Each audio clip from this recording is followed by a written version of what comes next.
우리는 늘 하나님의 은혜 가운데 있는 게 맞습니다. 우리가 은혜 가운데 있죠.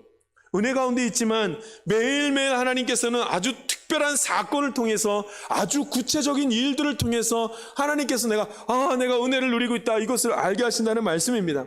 때로는 내가 가지고 있는 것 중에 무엇인가를 포기하게 하시고, 때로는 내가 가려는 방향과 다른 방향으로 가게 하시면서, 그렇게 하시면 습관을 바꾸고 생각을 바꾸게 하시면서, 그렇게 하면서 하나님의 은혜가 이것이었구나, 이걸 알게 하더라는 말씀입니다. 하나님의 은혜가 이 고린도 지역에서 어떻게 시작됐냐면, 그 시점을 딱 보니까 누구를 만나면서부터냐면 아굴라와 브리스길라를 만난 다음부터, 하나님의 사람을 만난 다음부터 그 사람과 함께 하나님의 은혜가 넘치도록 임하는 것을 보게 되었습니다. 바울이 아굴라와 브리스길라에게 가매, 여러분, 바울이 그들을 찾아갔습니다. 바울이 그들을 알아챘습니다. 하나님의 은혜가 여기서부터 시작되는지를 알아챘습니다.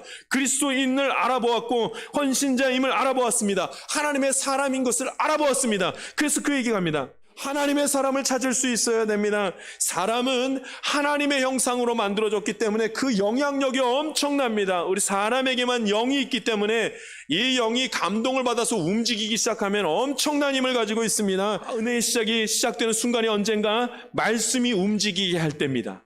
언제요? 말씀이 움직이게 할 때.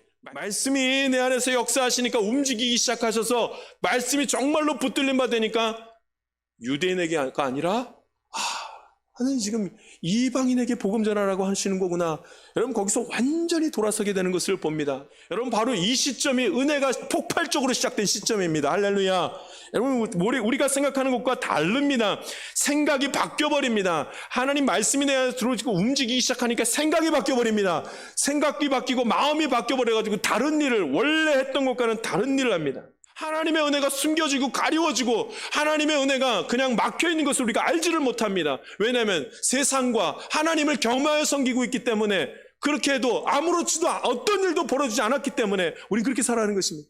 그러니까 하나님의 은혜를 더 깊게, 더 온전하게 경험 못하는 것입니다. 하나님의 은혜가 시작되는 순간이 언제인가? 세 번째입니다. 눈에 보이지 않는 것을 온전히 믿을 때입니다. 눈에 보이지 않아도 온전히 믿게 될 때, 주님 믿습니다 하게 될 때, 그때 하나님의 은혜가 넘치도록 임하는 것을 경험합니다. 바울이 보지는 못했지만 하나님의 말씀을 온전히 믿었습니다. 할렐루야. 이 중에 내 백성이 많도다.